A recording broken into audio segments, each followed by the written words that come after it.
Assalamualaikum warahmatullahi wabarakatuh. Kepada Bu Ira, selaku dosen pemodelan dan teori risiko, kami dari kelompok 7 akan memaparkan presentasi kita mengenai aggregate loss model. Boleh di next?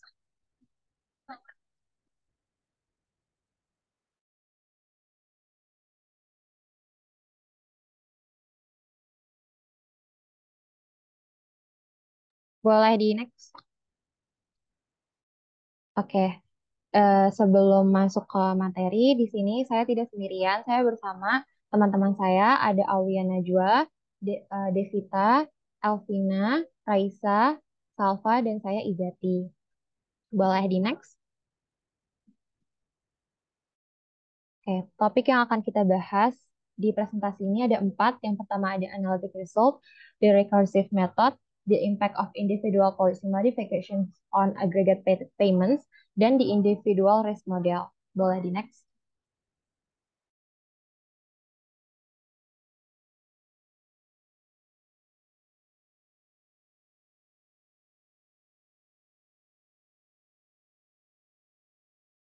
Oke, sini saya akan menjelaskan analytic result.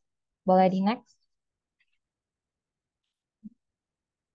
Oke, di sini ada example 9.7. Di sini kita itu mau disuruh nyari apa MGF dari S, yaitu adalah PGF N dengan indeksnya adalah MGF X, yaitu ada dua fungsi. Nah, terus bisa dilihat kalau di situ di MGF of S is MSZ sama dengan PN MXZ. Nah, itu apa? Itu adalah PGF dari N. Nah, si MXZ-nya itu adalah MGF dari X. Perlu diketahui kalau di sini itu N-nya min binomial dan X-nya itu eksponensial. Lalu di bawahnya ada sama dengan PN 1 min theta Z pangkat min 1. Itu adalah MGF eksponensial. Ini akan dimasukkan ke dalam PGF min binomial itu si N-nya tadi. Lalu jadilah MGFZ di mana sama dengan satu min beta, satu min theta Z pangkat min satu pangkat min R. Itulah MGFZ. Lalu kita pindah ke, kita akan jabarkan semuanya.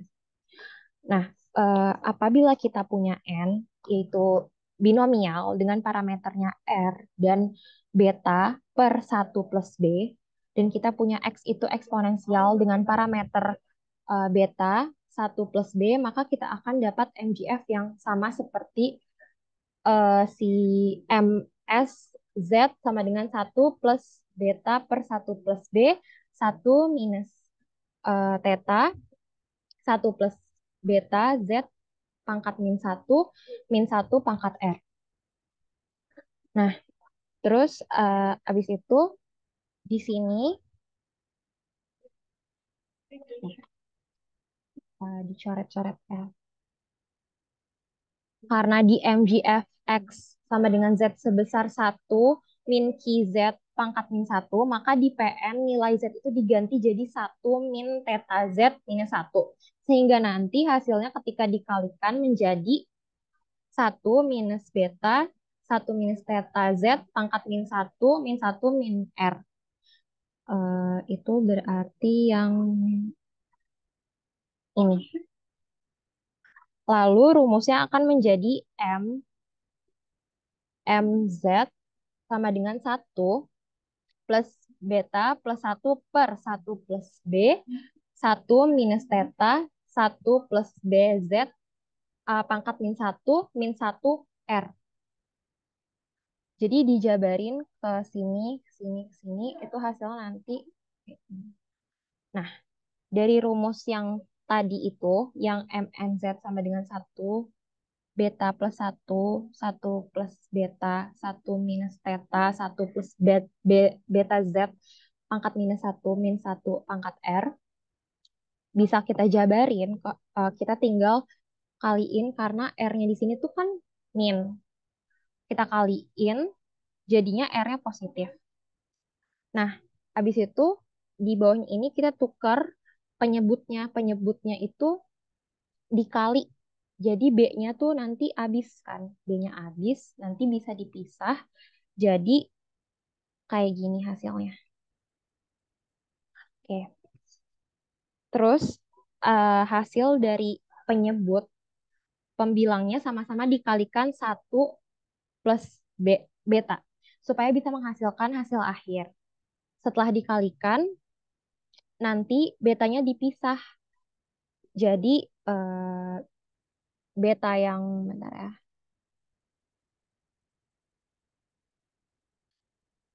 Betanya dipisah yang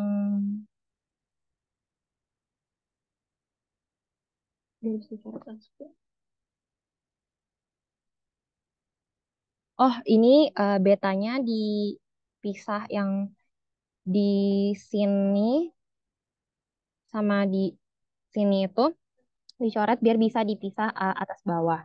Terus nanti B-nya itu eh, satu persatu bisa dipecah sehingga menjadi yang di bawahnya itu Z. Z-nya ini tuh pindah ke belakang. Kan tadinya Z-nya tuh ada di sini. Nah, Z-nya tuh nggak apa-apa dipindahin ke belakang. Karena kan dipecahkan. Kayak gitu. Nanti menghasilkan hasil akhir kayak gini. Nah, hasil akhirnya ini itu mirip sama PGF binomial dengan 1 plus Q Z min 1 pangkat R. Jadi penjabaran ini semua itu hasilnya mirip dengan PGF binomial. Tapi di sini itu Q itu sebagai beta plus 1 plus B, Z-nya sebagai 1 min Q, 1 plus B, Z angkat min 1. Sehingga nanti PN confold Z hasilnya yaitu rumusnya 1 plus B per 1 plus B Z min 1 pangkat R.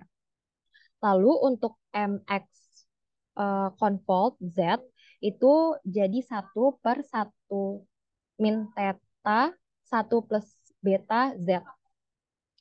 Nah, tadi kan ada PN confold Z. Nah, itu tuh merupakan PGF binomial dengan parameter R dan B per 1 plus B dan MX confold Z itu merupakan MGF eksponensial dengan min theta 1 plus B.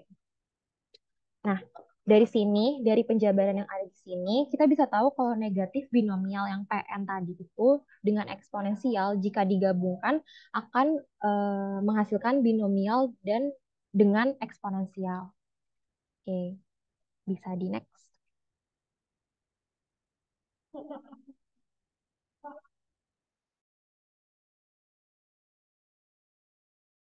Oke, lalu di sini ya.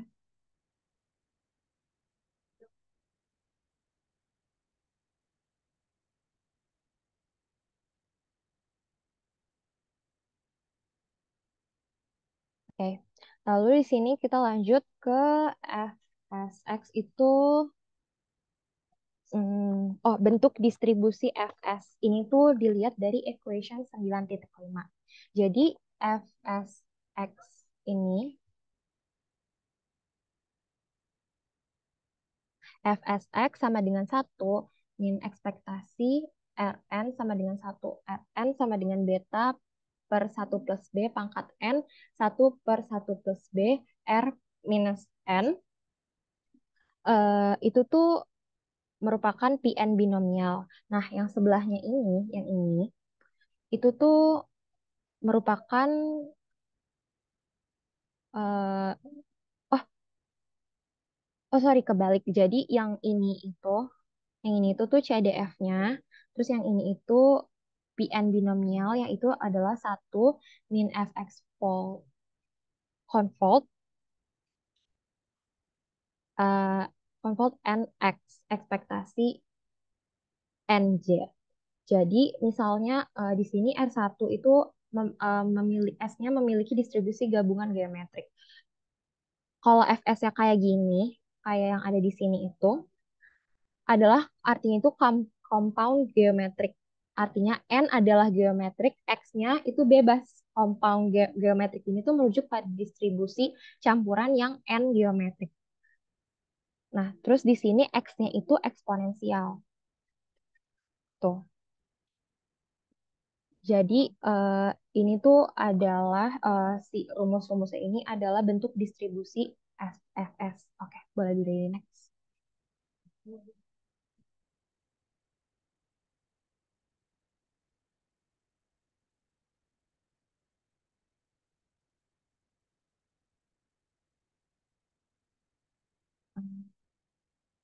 Kita masuk ke example 9.8. Di sini dia minta determine bentuk umum CDFS yang memiliki X berdistribusi eksponensial dengan N arbitrary. Maksudnya N arbitrary itu dia N-nya tuh tidak terikat oleh distribusi manapun atau kita mengabaikan distribusinya. Jadi N di sini tuh dia bisa bentuknya apa aja. Nah, tahap pertama untuk cari bentuk umum CDFS, kita definisikan dulu distribusi konvolusi X-nya. Konvolusi X sendiri itu distribusi gabungan X severity dan banyaknya pemegang polis. Di sini ada tabel sebaran peluang total severity untuk N orang. Di sini ada F confold 0x sampai F confold 8x. Di sini itu artinya kalau misalkan si F-nya confold 1x berarti pemegang polisnya itu ada satu. F confold 2x berarti X plus 1 plus X2. Jadi pemegang polisnya ada 2 sampai begitu ke F confold 8x. Boleh di next?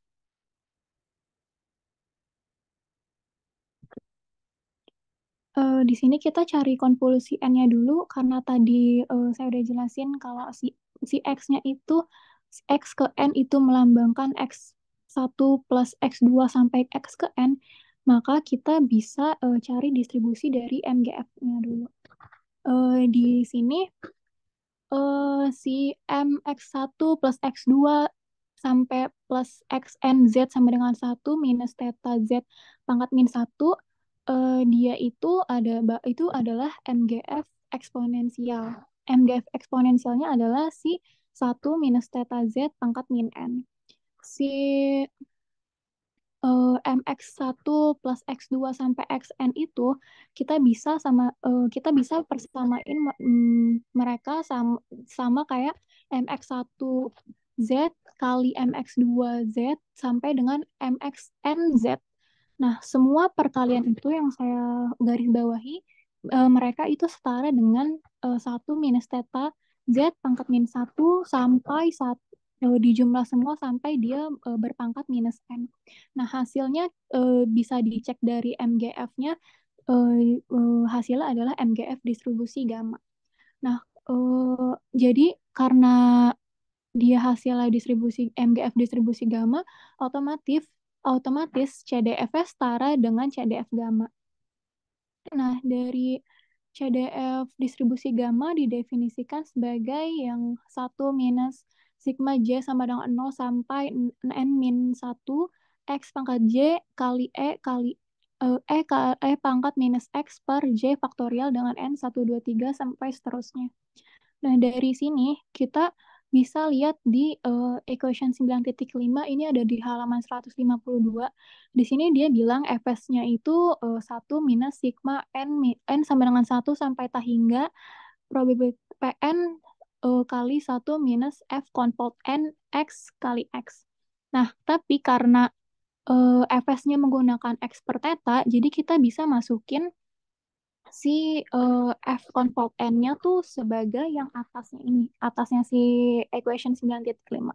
Nah, hasilnya itu ada 1 minus sigma N sama dengan 1 sampai tah hingga Pn 1 minus 1. Nah, ini jadi isinya si F confold NX sama dengan sigma J sama dengan 0 sampai N minus 1 X per theta pangkat J kali X kali pangkat minus X plus X per theta per J faktorial. Hasil yang kita dapat ada 1 minus sigma N sama dengan 1 sampai tah hingga Pn sigma J sama dengan 0 J sama dengan 0 sampai N min 1 eh, X per theta pangkat J kali pangkat minus X per theta per J faktorial. Boleh next.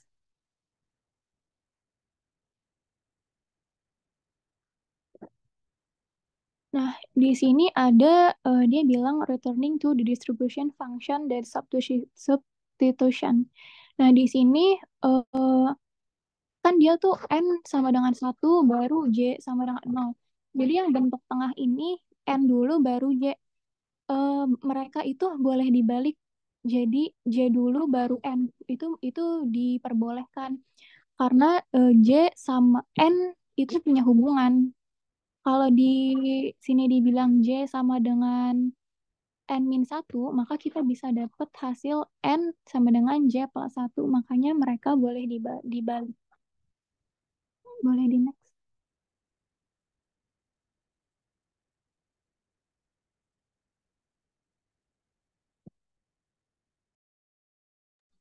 Baik, di sini saya akan melanjutkan di teorema 9.7, di mana pada teorema 9.7 ini nanti akan berhubungan dengan example 9.9. Jadi pada teorema 9.7, di sini dimisalkan XJ ini memiliki distribusi gabungan Poisson dengan parameter lambda J dan distribusi severity dengan CDF F besar Jx untuk J sama dengan 1, 2, 3, hingga N. Dimisalkan juga di sini untuk S1, S2, hingga Sn ini independen. Maka S di sini S sama dengan S1 plus S2 hingga plus Sn memiliki distribusi gabungan Poisson dengan parameter lambda sama dengan lambda 1 ditambah lambda 2 ditambah hingga lambda n. Dan distribusi severity dengan CDF F besar X sama dengan sigma atau sum J sama dengan 1 sampai N lambda J per lambda total F besar J X.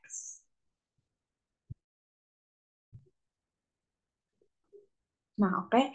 Di sini saya akan menjelaskan mengenai example 9.9 yang dimana itu berhubungan dengan teorema 9.7 tadi. Jadi di sini tuh diketahui ada dua polis yang dimana untuk polis pertama ini memiliki Kampan Poisson distribution dengan lambda sama dengan 2 dan probabilitas severity pada pembayaran pertamanya itu 0,6 dan pada pembayaran keduanya itu 0,4. Ini untuk polis yang A. Sedangkan untuk polis yang B ini dia juga memiliki distribution compound Poisson dengan lambdanya itu sama dengan 1 dan probabilitasnya ini untuk pembayaran pertama 0,7 dan 0,3 untuk pembayaran ketiganya. Nah, di sini kita itu disuruh mencari peluang untuk pembayaran total dari kedua polis yang akan sama dengan 2. Nah, di sini tuh ada dua cara, yang dimana untuk cara pertama ini tuh kita uh, memisahkan severity dan frekuensinya, tapi di sini untuk polisnya itu digabung. Oke, jadi di sini saya akan menjelaskan terkait dengan yang tabel diketahui ini dulu ya. Jadi di sini ada polis A dengan notasinya itu lambda 1 sama dengan 2 dan polis B dengan lambda 2 sama dengan 1. Nah, pada polis A dengan lambda 1 sama dengan 2, pada pembayaran pertamanya ini sebesar 0,6, terus pembayaran keduanya 0,4, dan pada pembayaran ketiganya ini 0,0. Kenapa 0,0? Karena pada soal ini tuh tidak diketahui untuk pembayaran ketiga pada polis A itu berapa. Lanjut, untuk polis B ini, dengan lambda 2 sama dengan 1, ini tuh untuk peluang severity pada pembayaran pertamanya itu sebesar 0,7. Untuk pembayaran keduanya itu 0,0 karena memang tidak diketahui dan kita bisa asumsikan menjadi 0,0. Dan untuk pembayaran ketiga pada polis B ini peluang itu sebesar 0,3. Jadi di sini kita menggunakan formula F besar X yang ada di teorema 9.7 tadi, yaitu F besar X sama dengan sigma J sama dengan 1 sampai lambda J per lambda total F besar JX. Nah, ini kan bentuknya ini kan CDF ya, jadi nanti diturunkan menjadi bentuk PDF yang dimana itu menghasilkan F kecil X sama dengan lambda J per lambda total dikali F kecil JX. Nah, di sini kita mencari severity distribution-nya dulu, yang dimana untuk severity distribution-nya ini tuh dia itu notasinya X. Di sini tuh kita mencari 3 severity distribution karena di sini ada 3 pembayaran, yang dimana pada pembayaran pertama ini, pada FX1 ini tuh ada pernya ya teman-teman sebenarnya, tapi kayaknya typo, jadi nggak ada pernya di sini. Jadi ini ada 2/3, duanya itu didapat dari polis A. Nah, sedangkan tiganya ini tuh didapat dari total lambda. Yang dimana total lambdanya itu kita bisa dapat dari lambda 1 ditambah lambda 2. Jadi 2/3 dikali dengan peluang severity pada pembayaran pertama di polis A ditambah lambda pada polis B per lambda total dikali dengan probability severity pada pembayaran pertama di polis B. Ini itu menghasilkan 0,633. Terus untuk fx2-nya ini juga sebenarnya sama aja, tetapi di sini yang beda itu cuma peluang severity-nya aja. Ini yang dikali itu untuk pembayaran keduanya, ini 0,4 ini pada pembayaran kedua di polis A, sedangkan 0,0 ini pada pembayaran kedua di polis B. Ini menghasilkan 0,2667, dan untuk di FX3 ini juga sama aja, cuma beda di perkalian severity probability-nya aja, dan ini menghasilkan 0,1. Nah, setelah tadi kita mencari severity distribution, di sini dilanjutkan mencari frequency distribution. Karena di sini tadi itu Poisson, di sini itu kita itu menggunakan rumus P0 ini sama dengan E min lambda, dan PK-nya ini tuh sama dengan E pangkat minus lambda dikali lambda pangkat K per K faktorial. Ini tuh didapat dari buku Krugman. Maksud PK di sini itu, ini tuh merupakan probabilitas ketika N ini sama dengan K. Nah, di sini kita mencari, nah di sini cuma ada dua. Kenapa ada dua? Karena di sini cuma terdapat dua polis. Dan untuk frekuensi sendiri, ini notasinya itu adalah N. Nah, kita cari untuk PK1, ini tuh masukin aja rumusnya. E pangkat minus 3 dikali 3 pangkat 1 per 1 faktorial, ini menghasilkan 0,14. Dan untuk yang keduanya juga sama aja, PK2 ini sama dengan E pangkat minus 3 dikali 3 pangkat 2 per 2 faktorial yang menghasilkan 0,22. Sekian. Nah, yang terakhir kita mencari agregat loss sama dengan 2.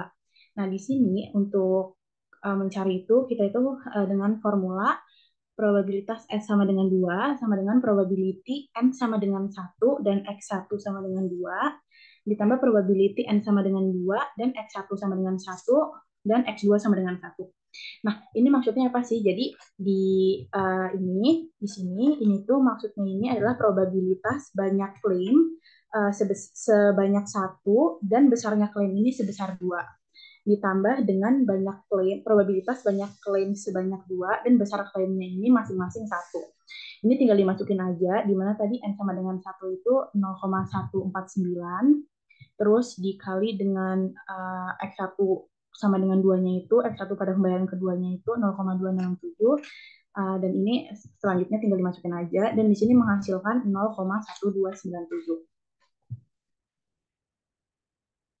Oke, tadi kan dibilang kalau ada dua cara ya. Yang cara pertama itu ketika frekuensi sama severity-nya itu dipisah, sedangkan untuk cara kedua ini tuh severity sama frekuensinya digabung, tapi polisnya yang dipisah. Nah, ini tabelnya sebenarnya sama aja kayak yang tadi. Kita tinggal masukin aja nih untuk polis A-nya ini tuh probability SA sama dengan 0. Itu sama dengan pangkat minus 2. Jadi ini tuh, jadi ketika probability di sini tuh SA sama dengan 0, berarti kan ini tuh nanti probability N sama dengan 0, dan X1 itu sama dengan 0 kan. Nah, di sini kan berarti menghasilkan ini tuh sama aja kayak P0, yang dimana P0 itu tuh merupakan E pangkat minus lambda. Jadi tinggal dimasukin aja menjadi E pangkat minus 2.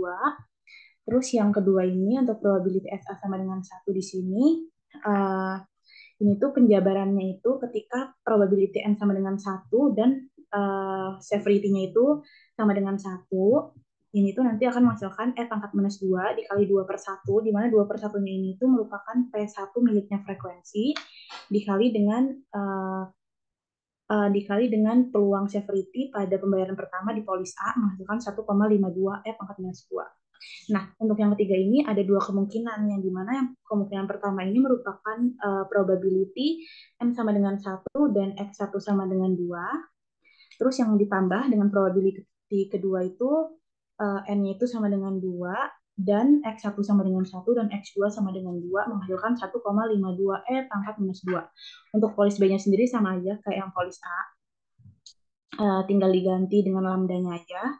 Terus di sini kita tinggal masukin agregat loss-nya, yang dimana untuk probability SA plus SB sama dengan 2. Kenapa di sini 2? Karena tadi ada dua polis ya. Jadi ini menghasilkan 3 kemungkinan nih. Yang dimana kemungkinan itu tidak akan lebih dari sama dengan 2. Nah, kemungkinan pertama itu SA sama dengan 0 dan SB sama dengan 2, ditambah kemungkinan kedua itu SA sama dengan 1 dan SB sama dengan 1, dan ditambah kemungkinan ketiga itu SA sama dengan 2 dan SB sama dengan 0. Ini tinggal dimasukin aja, kan tadi SA sama dengan 0 itu kan pangkat minus 2 ya. Jadi tinggal dimasukkan E pangkat minus 2 dikali SB sama dengan 2-nya tadi itu 0,245 E pangkat minus 1 ditambah dengan 1,2 E pangkat minus 2 dikali 0,7 E pangkat minus 1 ditambah probability SA sama dengan 2-nya itu 1,52 E pangkat minus 2 dikali dengan SB sama dengan 0-nya itu E pangkat minus 1 menghasilkan 0,1297. Jadi dari cara 1 dan 2 ini tuh menghasilkan probability S sama dengan 2-nya itu 0,1297.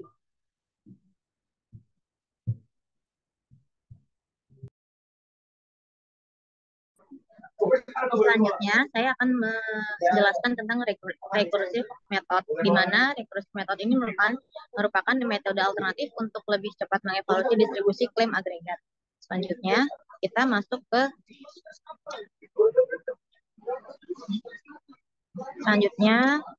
next, kita masuk ke teorema 9.8. Di mana di sini kita mendapatkan formula yaitu FSX, di mana FSX ini merupakan agregat. Perlu diingat agregat itu terdapat dua, yaitu frekuensi dan severity. Lanjut sama dengan P1 min A plus B, di mana P1 min A plus B ini adalah frekuensinya. Lalu P0 dikali FXX, di mana FXX di sini didapat dari variabel acak severity-nya. Ditambah sigma di mana Y berjalan dari Y sampai dengan 1 sampai X limit M, di mana X limit M ini merupakan cuma ada di polis limit, di mana X merupakan pengajuan klaim dan M adalah batas limit pembayaran klaim. Lalu dikali A plus BY per X dikali FXY dikali FX kali min Y per 1A FX 0. Lanjut.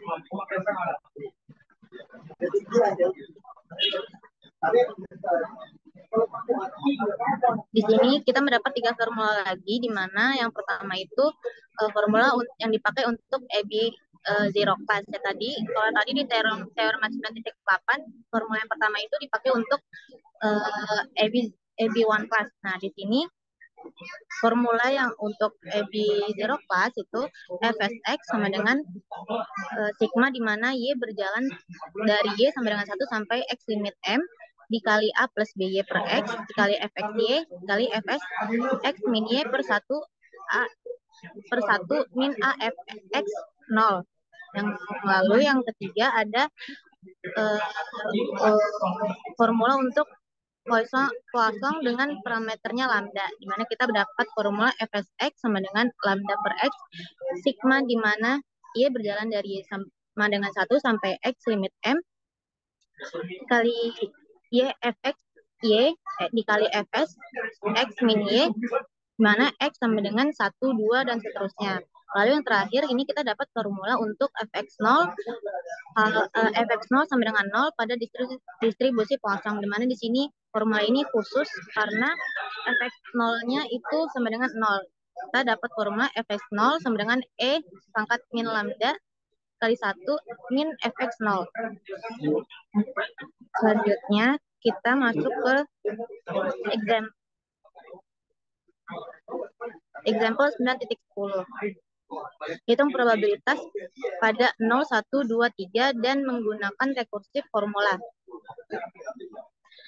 Di example 9.9 diketahui distribusinya itu Poisson dan nilai Fx1-nya sama dengan 0,63333, Fx2-nya 0,26667 dan Fx3-nya sama dengan 0,1. Karena Fx0-nya itu 0, maka kita menggunakan formula yang keempat, yaitu Fs0 sama dengan E pangkat min lambda dikali 1 min Fx0. Lambda diketahui bahwa lambda itu totalnya 3, jadi E pangkat min 3 dikali 1 min Fx0. Setelah kita mengetahui nilai dari Fx0, kita masukkan ke dalam formula yang ketiga. Untuk distribusi Poisson yaitu Fsx sama dengan 3 per X sama 3 per X sigma Sigma Y berjalan dari Y sama dengan 1 sampai dengan 3. Di sini 3-nya itu lambda ya. Y fx Y dikali fs x min Y. Lalu kita bisa mengerjakan lanjut ke masukin ke formulanya itu sebenarnya 3 per X dikali 1 dikali 0,6333 dikali fs x min 1 ditambah 2 dikali 0,26667 dikali fs x min 2 plus 3 dikali 0,1 dikali fs x min 3. Lalu kita hitung nilai probabilitasnya, yaitu kita hitung dari fs1. Fs1 itu sama dengan 3 dikali 0,63333 dikali E min pangkat 3 sama dengan kita dapat hasil 1,9 E pangkat min 3. Lalu kita masuk ke fs2, yaitu 3 per 2 dikali 0,6333 dikali 1,9 E pangkat 3 ditambah 0,53333 E pangkat min 3 sama dengan 2,605 E pangkat min 3. Lalu kita masuk ke fs3 sama dengan 3 per 3 dikali 0,6333 dikali 2,605 E pangkat min 3 ditambah 0,5333 dikali 1,9 E pangkat min 3 ditambah 0,3 E pangkat min 3 sama dengan 2,6315 E pangkat min 3. Lalu yang terakhir kita masuk ke fs4, di mana 3 per 4 dikali 0,6333 dikali 2,6351315 E pangkat min 3 ditambah 0,53333 dikali 2,605 E pangkat min 3 ditambah 0,3 dikali 1,9 E pangkat min 3. Lalu kita dapat hasil 3,83598 E pangkat min 3. Lanjut ke example 9.11.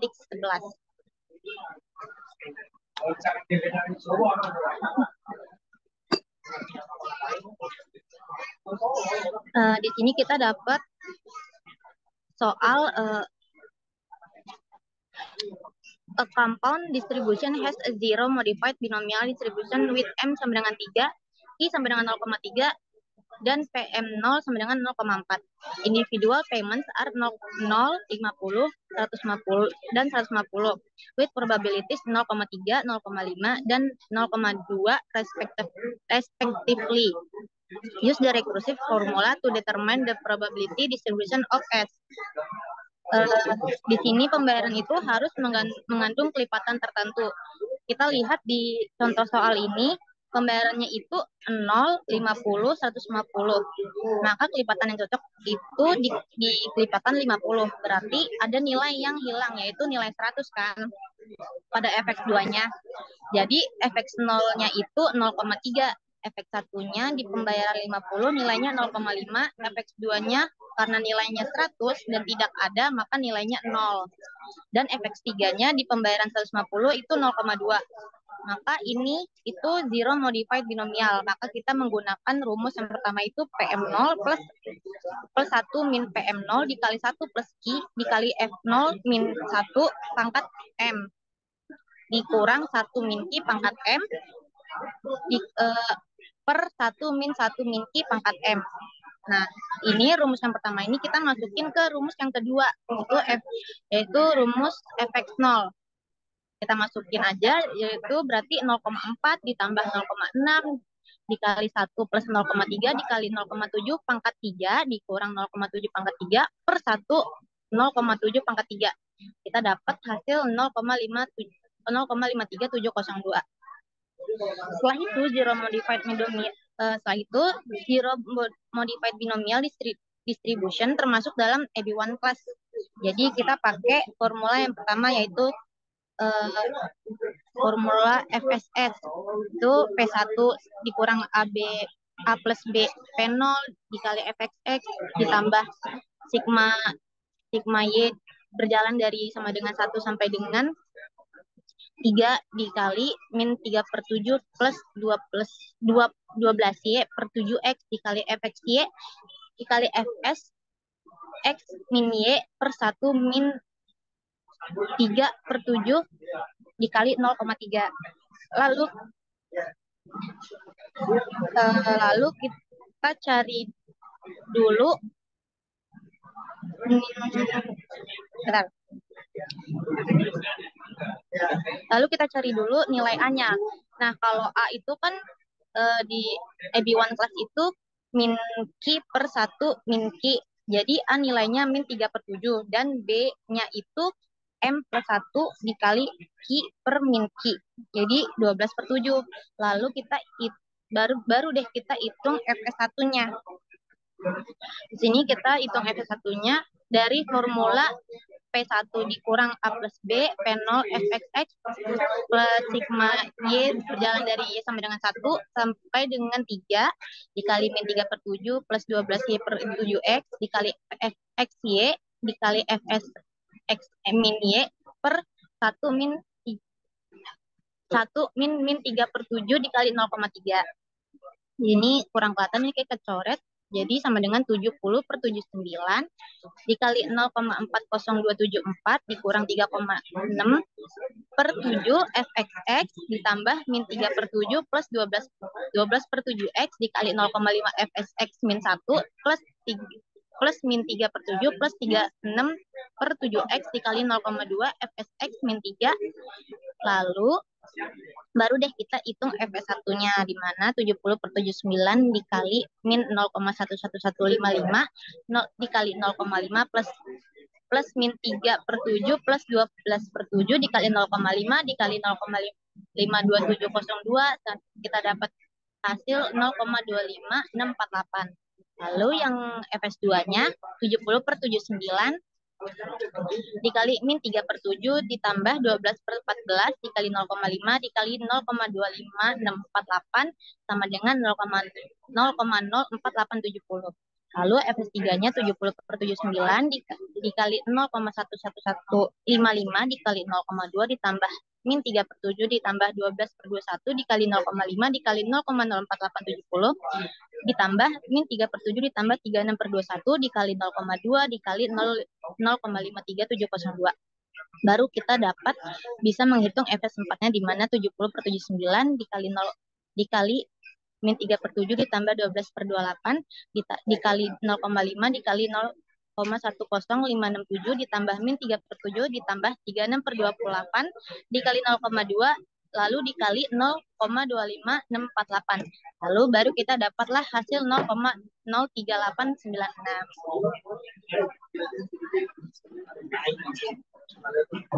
Lanjut. Baik, di sini saya izin melanjutkan untuk yang 9.6.1, yaitu terkait dengan applications to compound frequency models, yang dimana tujuan dari 9.6.1 ini tuh sebenarnya itu untuk mencari distribusi dari S dengan diketahui N berdistribusi Poisson FENB. Itu untuk tujuan pada example 9.12-nya. Oke. Lanjut untuk di example 9.12 ini, jadi pada soal ini diketahui bahwa jumlah klaim berdistribusi Poisson FENB dengan parameter Poissonnya itu lambda sama dengan 2 dan FENB 2, di mana distribusi klaim ini masing-masing memiliki probabilitas 0,3, 0,5, dan 0,2 pada atau untuk 0, 10, dan 20. Nah, di sini kita disuruh untuk menentukan total distribusi klaim secara rekursif. Oke. Jadi yang pertama di sini ada formula. Di sini formulanya itu udah tertera di buku Krugman, yang dimana sebenarnya di buku Krugman ini tuh ada distribusi frekuensi yang ditulis sebagai PNZ sama dengan P1 dikali P2Z. Nah, sehingga kita di sini menemukan IGF dari S-nya ini tuh PSZ sama dengan PN dikali PXZ, yang dimana PN-nya ini kita kita masukkan dari yang tadi distribusi frekuensi itu menjadi P1 dikali P2 PXZ. Nah, di sini itu bisa dipecah menjadi PSZ sama dengan P1 dikali PS1Z. Ini untuk formulasi PGF-nya. Oke, di sini yang pertama kita akan mencari Fs10-nya nih, yang dimana untuk Fs10-nya ini tuh sama dengan P2Fx0. Nah, ini dapat P2Fx0 itu dari mana sih? Sebenarnya ini tuh dapat dari teorema, ini tuh mirip sama 9.25 ini nih, yang dimana bedanya itu cuma pada notasinya aja. Ini kan Z, nah ini tuh 0. Terus kenapa di sini tuh bisa Fx0, sedangkan di 9.25 ini tuh Pxz. Jadi sebenarnya teman-teman, uh, PXZ, maksud PX itu tuh setara aja sama FX. Jadi PXZ itu setara sama FXZ, PNZ itu setara sama PNZ. Nah, uh, juga untuk ini tuh FS10 ini tuh sama dengan P2Fx0 karena Fx0-nya ini tuh setara dengan Fs0-nya. Nah, terus kita itu mencari. Nah, terus di sini tuh P2-nya ini kan merupakan FNB ya, yang dimana untuk rumus FNB-nya itu sendiri 1 plus beta dikali 1 min Fx0 pangkat minus R, min 1 plus beta pangkat minus R per 1 min 1 plus beta pangkat minus R. Di sini kita tinggal masukin aja, karena udah diketahui kan di sini karena di sini juga udah diketahui kan untuk lambdanya, untuk betanya itu sama dengan 3, untuk R-nya itu sama dengan 0,2, jadi kita tinggal masukin menjadi 1 plus 3 dikali 1 minus 0,3 pangkat minus 0,2 dikurang 1 plus 3 dikali 0,2 per 1 min 1 plus 3 di pangkat 0,2. Di sini menghasilkan Fs1-nya itu 0,16369. Nah, lanjut di sini tuh kita mencari Fs1x secara umum, yang dimana ini tuh kita itu memakai rekursif yang ada di kelas AB1. Nah, karena tadi kan di sampel ini kan Poisson ETNB ya, yang dimana tadi kita pakai itu kan ETNB, makanya di sini kita pakai AB1. Nah, untuk mencari rekursifnya itu kita tuh butuh nilai P1 di sini, yang dimana untuk nilai P1-nya ini kita bisa dapat dari kalau kita mencari A sama B-nya terlebih dahulu. Jadi di sini kita nyari A-nya dulu, di mana A-nya itu sama dengan 3 per 1 plus 3, menghasilkan 0,75. Terus B-nya itu kita cari 0,2 minus 1 dikali A-nya ini 0,75, itu menghasilkan minus 0,6. Di sini menghasilkan, di sini kita tinggal cari P1-nya, di mana P1-nya ini 0,2 dikali 3 per 1 plus 3 pangkat 0,2 tambah 1 dikurang 1 plus 3 menghasilkan P1-nya ini sebesar 0,46947. Nah, di sini kita tinggal masukin aja nih Fs1x-nya ke dalam formula ini. Jadi formula Fs1x ini itu adalah ini, yaitu 0,46947 dikurang 0,75 dikurang 0,6 dikali 0 Fxx plus sigma Y sama dengan 1 sampai X dikali 0,75 min 0,6 Y per X Fx Y F1 X min Y per 1 min 0,75 dikali 0,3. Nah, itu tuh menghasilkan 0,60577 Fxx plus 1,29032 sigma Y sama dengan 1 sampai X dikali 0,75 min 0,6 Y per X, Fx Y, Fs1, X min Y. Nah, setelah kita dapat formula Fs1x-nya ini, di sini tuh kita tinggal masukin aja nih dari yang diketahuinya. Yang dimana sebenarnya kita tinggal masukin dari formulanya aja sih, ini sama aja. Cuma bedanya itu paling yang kan tadi itu di sini ada Fxx-nya kan, dimana Fxx-nya ini tuh berbeda-beda, jadi paling bedanya di situ aja. Selain itu sama, jadi untuk Fs1-nya ini menghasilkan 0,31873, Fs2-nya ini menghasilkan 0,22002, Fs1-3-nya ini menghasilkan 0,1063 686, dan Fs1-4 ini menghasilkan 0,06692. Nah, belum selesai sampai di situ. Jadi kan, jadi di sini kita mencari Fs0 atau Ps0. Tadi kan sudah dijelasin kan kalau misalkan Fs0 itu sama aja setara dengan Ps0. Yang dimana di sini itu kita menggunakan pangkat lambda dikali Ps10 minus 1 atau setara dengan pangkat lambda dikali Fs10 minus 1. Yang tadi Fs10-nya itu kan udah diketahui ya, kalau dia itu 0,16369.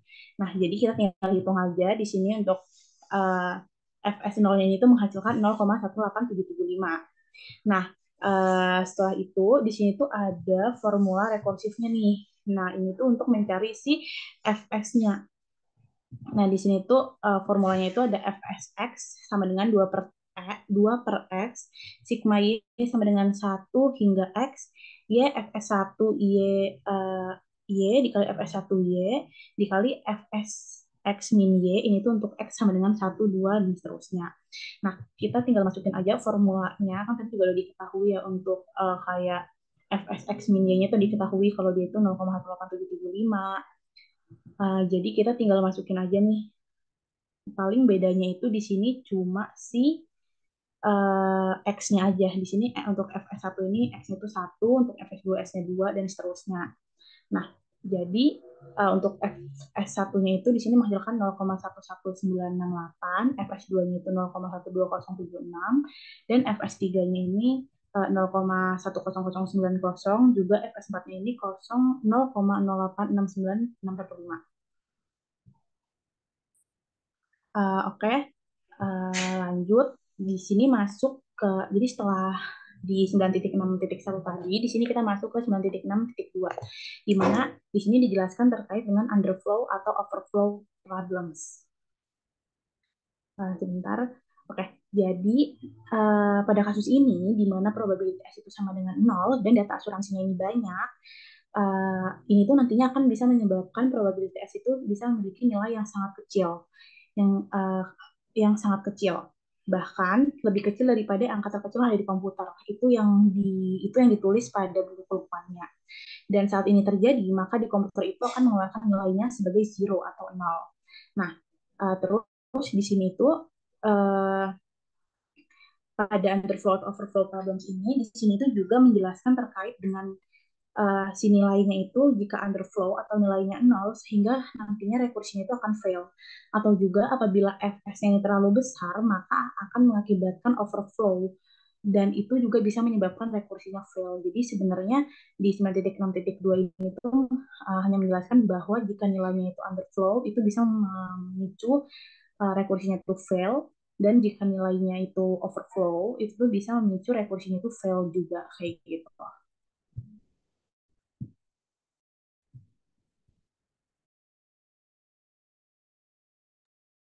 Oke, lanjut ke 9.6.3. Di sini ada numerical stability, di mana ada fs0. Fs0 itu artinya errornya kecil dan fs1 itu errornya lebih besar. Jadi seiring dengan meningkatnya x di dalam fsx, error itu akan semakin besar. Nah, apa itu error? Jadi ada tahap-tahapnya. Pertama itu kita ada data, habis itu nanti kita fitting, lalu kita rekursif, dan membandingkan data dengan peluang rekursif. Nah, nanti peluang data sama si rekursifnya itu dikurangin. Jadi peluang data dikurang rekursif sama dengan error. Boleh di next?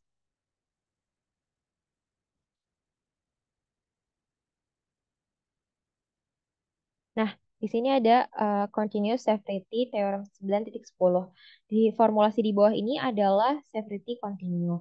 Fsx sama dengan P1 Fx x plus x0 A plus BY plus X Fx Y Fs X min Y dy. Nah, ini tuh si continuous severity itu tuh menjelaskan tentang formula distribusi S untuk N yang merupakan kelas A, B1 dengan X berdistribusi kontinu. Boleh di next?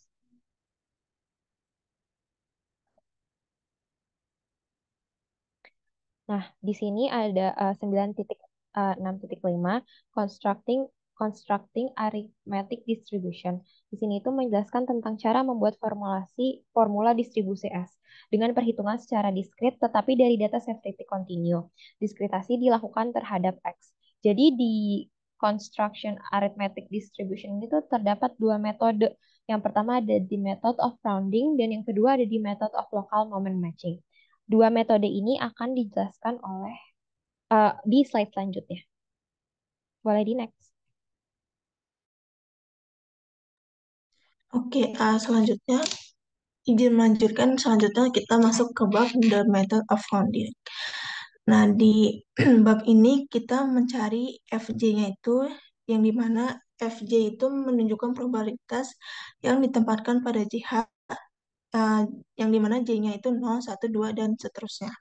Nah, untuk mencari Fj tersebut terdapat rumus yang dimana FO-nya ini sama dengan PR X kurang H per 2 sama dengan Fx H per 2 kurang 0. Lalu untuk Fj-nya itu sama dengan Fx DH tambah H per 2 min 0 dikurang Fx DH min H per 2 kurang 0, di mana J sama dengan 1, 2, dan seterusnya. Nah, di metode ini membagi probabilitas antara J tambah 1 dikali H dan JH untuk menugaskan ke J tambah 1 dan J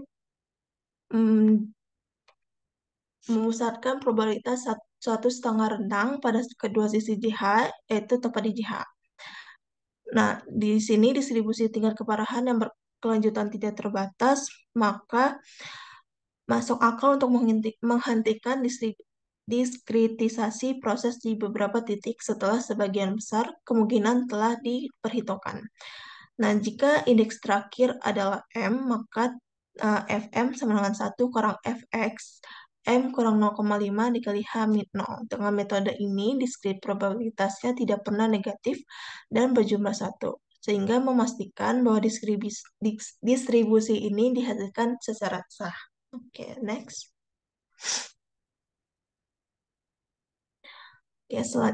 Oke, selanjutnya the method of local moment matching. Yang pertama yaitu pertimbangan interval sembarang yang panjangnya FA dilambangkan dengan XK, XK tambah PH. Nah, ditemukan bahwa masa titiknya itu MK0, MK1 hingga MKP di titik SK tambah H hingga SK tambah P. Sehingga yang pertama P momen dipertahankan. Sistem pertamaan P tambah 1 mencerminkan rumus ini yaitu sigma yang dimana J sama 0 P XK tambah JH pangkat R MKJ sama integral XK tambah PH min 0 XK min 0 X pangkat R df X yang dimana R-nya ini 0, 1, 2 hingga P. Di mana notasi min 0 ini pada batas integral menunjukkan probabilitas diskrit pada XK harus dimasukkan. Tetapi pada probabilitas diskrit pada XK tambah PH harus dikecualikan. Lalu yang kedua ada interval sehingga XK tambah 1 sama dengan XK tambah PH. Dan titik akhirnya ini berhimpitan. Sehingga pada titik akhirnya ini dijumlahkan dengan XO sama 0, maka dihasilkan distribusi diskrit memiliki probabilitas berturut-turut. Sehingga dirumuskan bahwa F0 sama dengan M00, untuk F1-nya ini sama dengan M01, F2-nya ini sama dengan M02. Lalu untuk Fp itu sendiri yaitu M0P tambah M10, Fp tambah 1 sama dengan M11. Lalu untuk uh, yang F lalu untuk Fp tambah 2 sama dengan M12.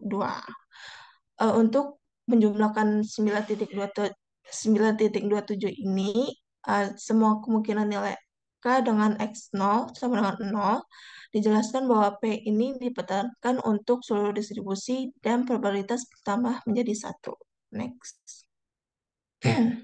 Bentar boleh. Gue mau pause dulu ya. Gue mau ganti wifi soalnya. Bentar ya. Bentar ya. Sorry. Oke, boleh lanjut. Thank you. Oke, next. Nah, di sini ada teorema 9.11. Dengan metode ini, momen aritmatika cocok dengan tingkat keparahan sebenarnya distribusi yang memiliki probabilitas berturut-turut. Nah, untuk mengetahui M-nya di 9.28 ini, terdapat rumus MKJ sama dengan integral XK tambah PH min 0, XK min 0, dengan sum perkalian I sama dengan J X min XK min I kali H per J min I kali H dfx kali X J sama dengan 0, 1 hingga P. Nah, untuk notasi fxx sama Untuk notasi fx, x min 0 menunjukkan bahwa probabilitas di x ini tidak boleh dimasukkan. Eh, dengan cara lain, ketika kita terdapat probabilitas diskrit di salah satu titik batas, maka probabilitas ini harus ditetapkan ke nilai setengah rentang di atas titik tersebut. Next. Oke, selanjutnya ada example 9.13. Di sini kita diketahui distribusi eksponensialnya yang dimana diketahuinya fx sama dengan 0,1 e pangkat min 0,1 x, yang dimana rentangnya ini diketahuinya h sama dengan 0. Yang dicari itu method of rounding dan matching the first moment. Kita mencari sampai m1-nya. Yang pertama kita menggunakan rumus 9.5.1 yang dimana f0 ini sama dengan fx h per 2 kurang 0, sehingga hasilnya 1 kurang e pangkat 0,1 kali 1 sama dengan 0,09516. Lalu untuk fj-nya itu dengan rumus fx jh tambah h-2 kurang 0 kurang fx jh min h-2 kurang 0, kita masukkan, kan diketahuinya hanya itu sama dengan 2, kita masukkan ke sini yaitu J2 tambah 2 per 2 kurang 1, lalu dikurang FJ kali 2 kurang 2 per 2 kurang 1. Jadi sama dengan F2J tambah 1 kurang F2J kurang 1, sehingga hasilnya E pangkat min 0, sebentar. Jadi hasilnya ini E pangkat 0,1 2J kurang 1 kurang E pangkat 0,1 2J tambah 1. Lalu selanjutnya untuk matching the first moment kita diketahui P-nya itu 1 dan XK ini sama dengan 2K. Lalu kita menggunakan teorema 9.11 yang dimana MKJ-nya ini sama dengan integral XK tambah PK min 0, XK min 0, sum perkalian X min X min X min X min XH min LH per J min 1H dikali JFX kali X, yang dimana kita masukkan terdapat hasil integral yang dimana 5E pangkat 0,2K kurang 4E 0,2K tambah 0,2 per 0, per E 0,4K tambah 0,2. Nah, ini kita bisa coretkan. Jadi hasilnya ini untuk 2K tambah 2 yaitu 5M pangkat min 0,1, 2K min 2. Lalu untuk 2K-nya itu sendiri dihasilkan min 4E kurang 0,1, 2K. Sehingga untuk hasil MK0 ini sama dengan 5E pangkat min 0,1, 2K min 2 kurang FE pangkat min 0,1 kali 2K. Lalu untuk MK1-nya ini dihasilkan dengan integralnya ini yaitu min 6E 0,2K tambah 5E pangkat 0,2K tambah 0,2 per E 0,4K tambah 0,2. Ini kita bisa coret, jadi hasil untuk 2K tambah 2 yaitu min 6E pangkat min 0,1 kali 2K tambah 2. Lalu untuk 2K-nya itu sendiri yaitu 5E pangkat 0,1 kali 2K, sehingga hasil untuk MK1 sama dengan min 6E pangkat 0, hasilnya itu min 6E pangkat min 0,1 kali 2K tambah 2 ditambah 5E pangkat min 0,1 kali 2K. Sehingga uh, sehingga kita sehingga terakhir kita menggunakan rumus 9.6.5.1 yang dimana FO-nya ini sama dengan 600 itu sama dengan 5E min 0,2 kurang 4 sama dengan 0,09365. Untuk 5E pangkat min 0,2 ini kita misalkan K-nya itu 0, jadi 5E pangkat min 0,1, 2 kali 0 tambah 2, jadi 5E min 0,2. Begitu juga dengan 4, dan dimana misalkan K-nya itu sama dengan 0. Jadi untuk FJ-nya itu sama dengan MJ min 1, 1 tambah MJ 0 itu sama dengan 5E pangkat min 0,1 kali 2C min 2 kurang 10E pangkat min 0,1 kali 2C tambah 5E pangkat min 0,1 kali 2C tambah 2. Next.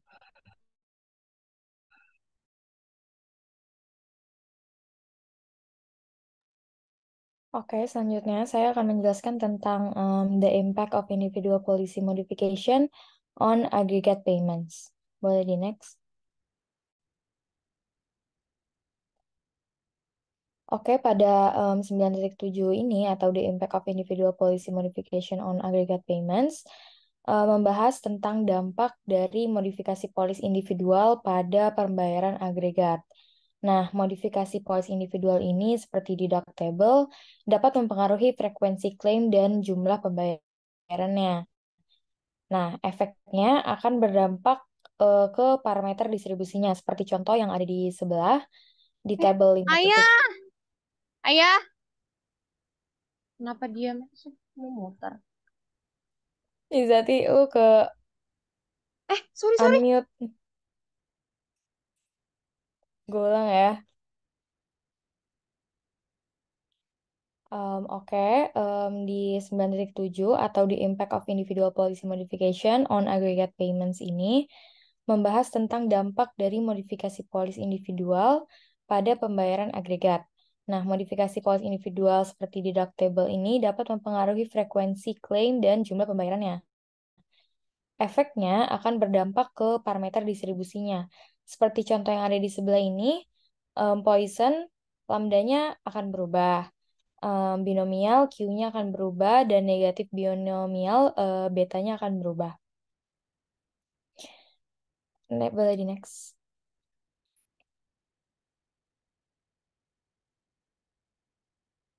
Oke, kita lanjut ke example 9.14. Di example 9.14 ini kita akan menentukan mean, varian, dan distribusi aggregate payments. Diketahui N sama dengan lambda, lambda sama dengan 3, X sama dengan parameter alpha sama dengan 4, deductible-nya 6, coinsurance-nya 75%, dan individual loss limit itu 24%. Perlu diketahui jika deductible-nya 6, berarti di bawah 6 itu tidak dibayar.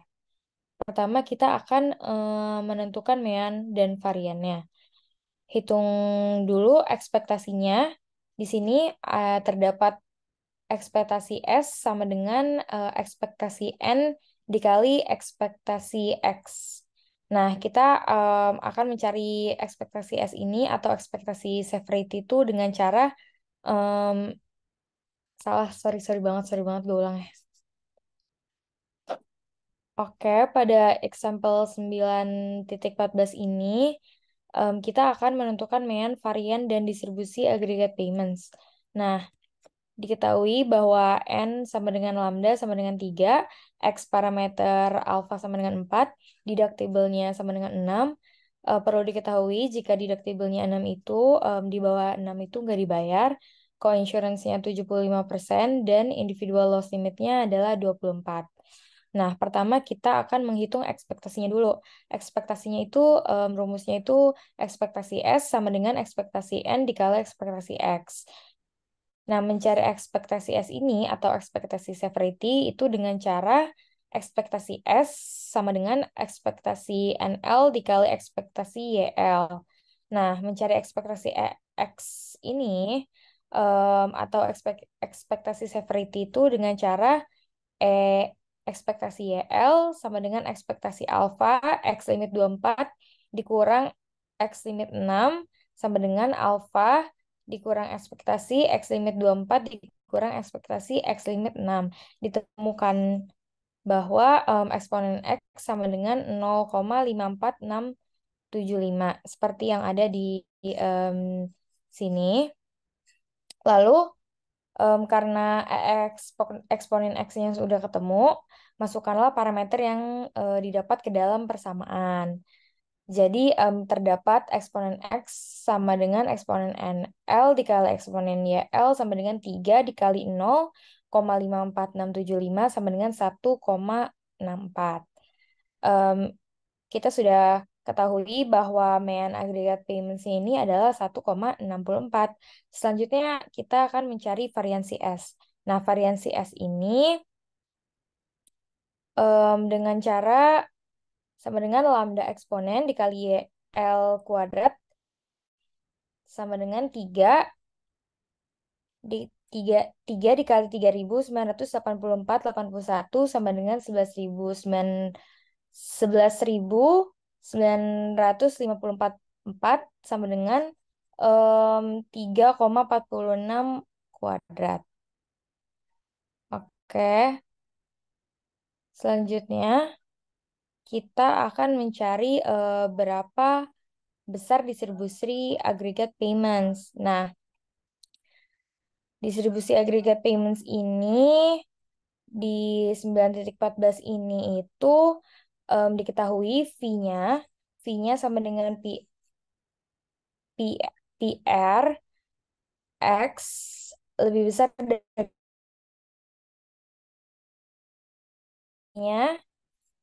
itu diganti menjadi eksponen NP.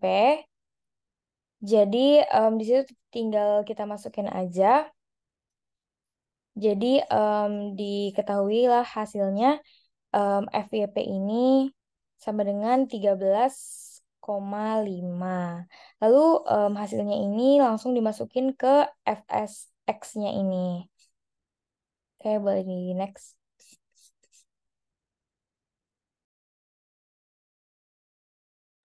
Kita masuk ke 9.8, the individual race model. Boleh di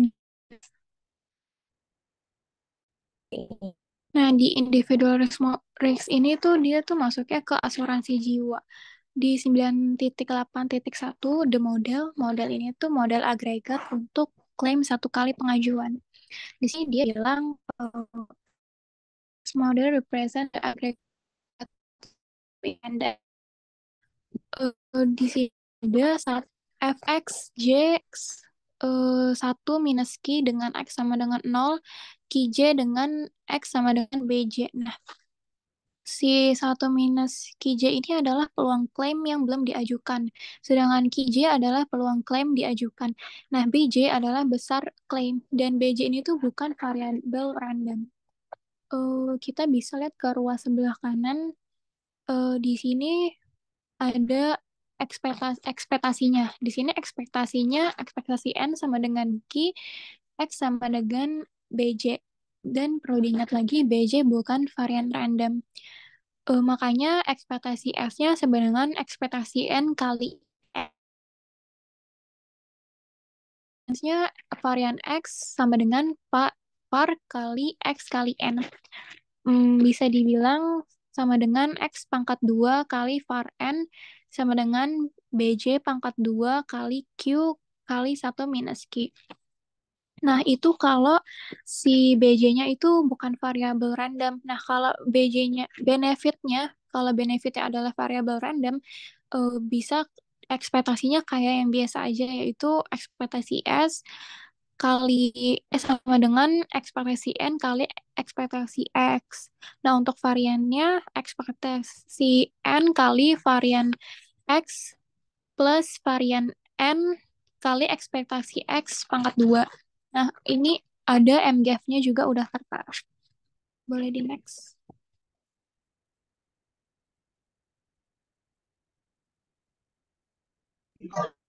Nah, selanjutnya saya akan menjelaskan tentang example 9.15. Pertimbangkan kontrak asuransi jiwa kelompok dengan manfaat kematian karena kecelakaan. Asumsikan bahwa untuk semua anggota kemungkinan kematian pada tahun berikutnya adalah 0,01 dan itu adalah 30% kematian tidak disengaja.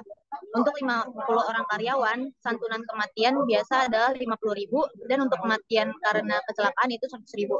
Untuk 25 karyawan sisanya, tunjangan adalah 75.000 dan 150.000 masing-masing. Kembangkan model risiko individu dan ketentukan min dan varians. Jadi kita di sini menentukan min dan variansnya ya. Untuk diketahuinya bisa dibaca di sini. Lalu kita masuk ke rumus ekspektasi S. Terus rumus ekspektasi S itu adalah ekspektasi N dikali dengan ekspektasi X.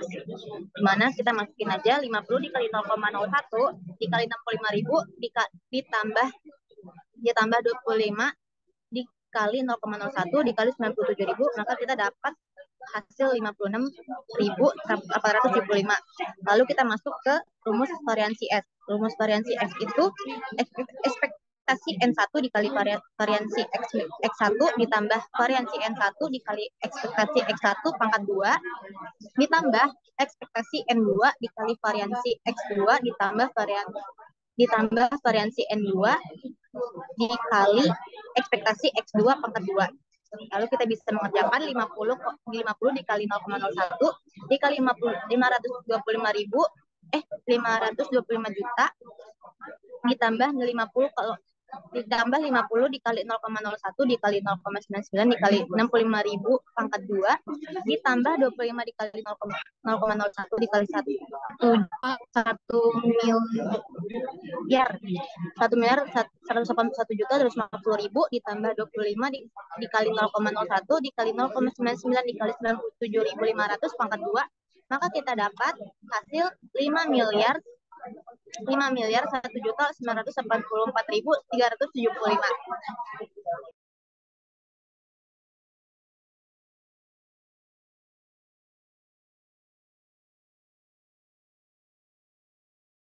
Nah, kita masuk ke 9.8.2, ada parametric approximation.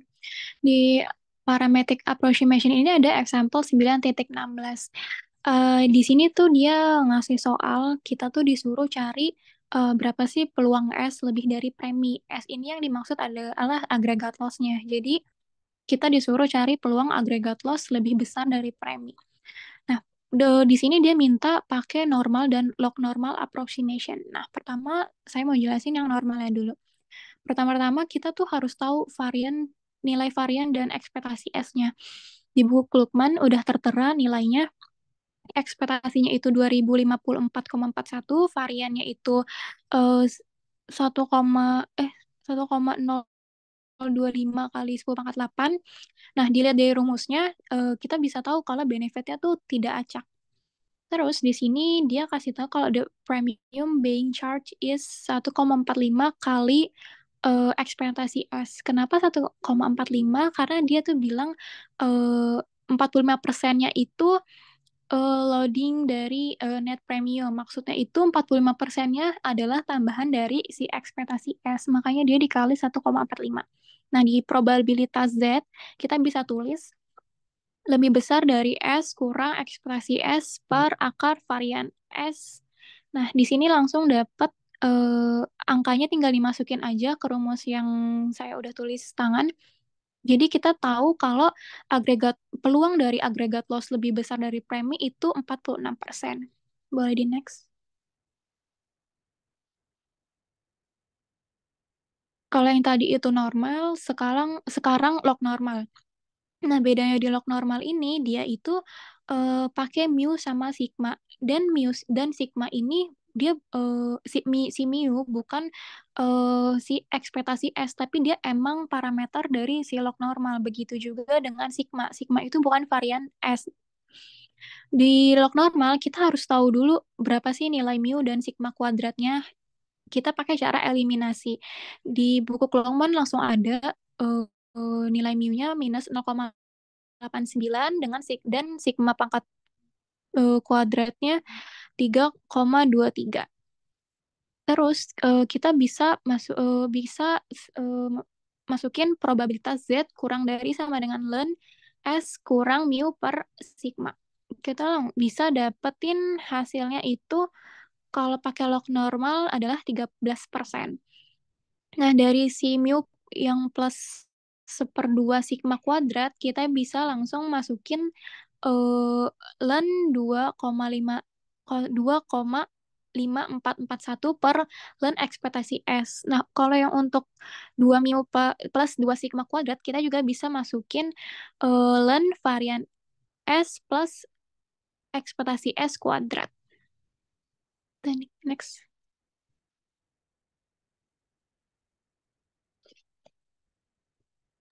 Oke, selanjutnya saya akan menjelaskan tentang 9.8.3 yaitu compound Poisson approximation. perlu diketahui compound Poisson approximation ini adalah metode untuk mengap- mengaproksimasi distribusi suatu variabel acak dengan distribusi Poisson. Nah, Poisson approximation itu ada 3 cara. Nah, yang sebelumnya itu kan binomial. Nah, peluangnya tuh hanya sekali klaim dan sekali bayar. Kalau misalnya di sini itu kita tuh pakainya Poisson. Nah, Poisson approximation ini ada 3 cara. Yang pertama adalah kalau misalnya lambdanya itu sama dengan Q. Itu untuk menyamakan rata-rata binomial. Yang kedua, jika lambdanya itu sama dengan min ln 1 min Q, itu untuk menyamakan probability N sama dengan 0. Yang ketiga adalah jika lambdanya sama dengan Q per 1 min Q, itu untuk menyamakan parameter B di rekursif. Next.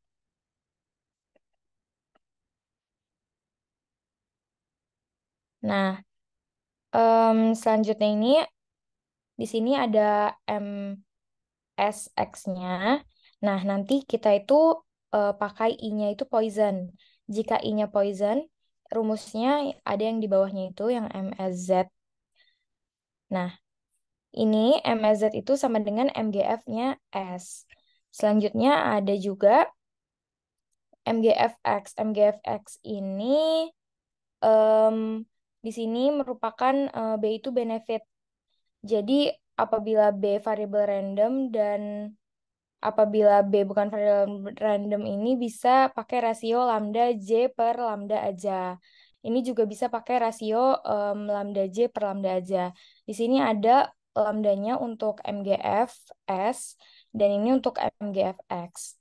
Nah, selanjutnya ada apabila B variabel random dan apabila B bukan variabel random yang sudah tadi saya jelaskan, kita bisa memakai rasio lambdanya J itu sama dengan lambda. Next.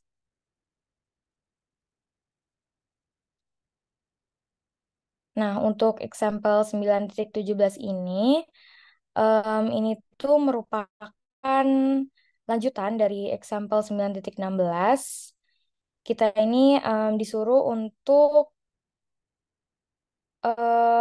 turunkan perkiraan compound Poisson approximation ini dengan rata-rata yang cocok atau mean match.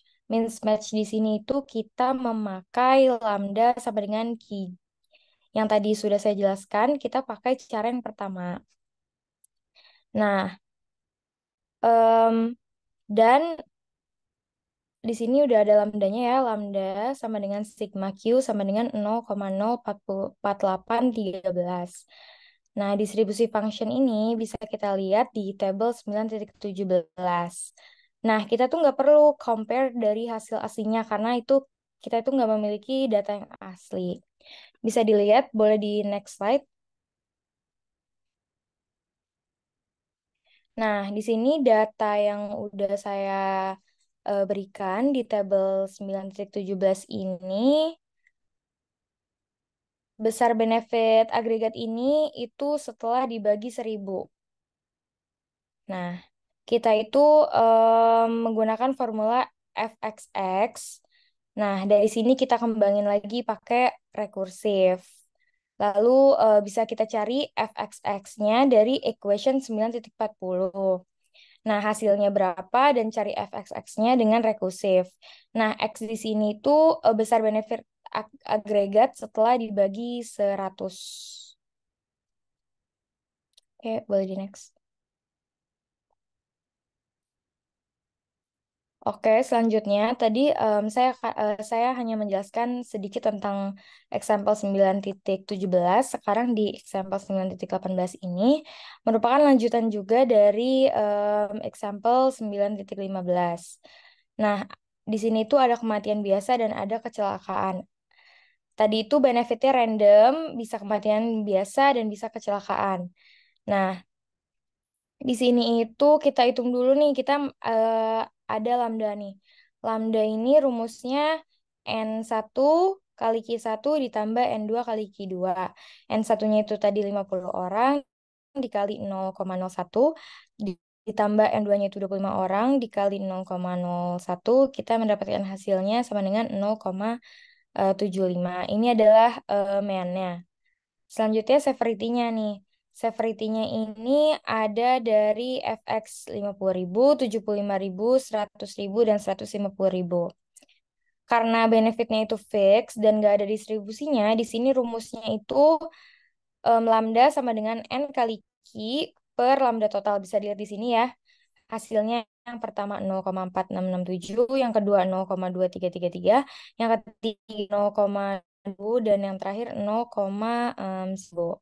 Nah, dapat hasilnya lambda eksponen X atau mean. Mean ini sama dengan EX eksponen X sama dengan sigma X dikali PX. Kita mendapatkan hasilnya 56.875. Dan kita mendapatkan juga variansnya. Variansnya itu lambda eksponen X pangkat 2 sama dengan sigma X kuadrat dikali PX kuadrat. Kita mendapatkan hasilnya 5 miliar ya. 5 miliar 46.875.000.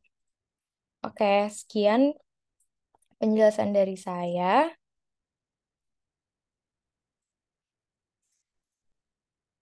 Terima kasih. Kami dari kelompok 7 izin nggak gitu anjir.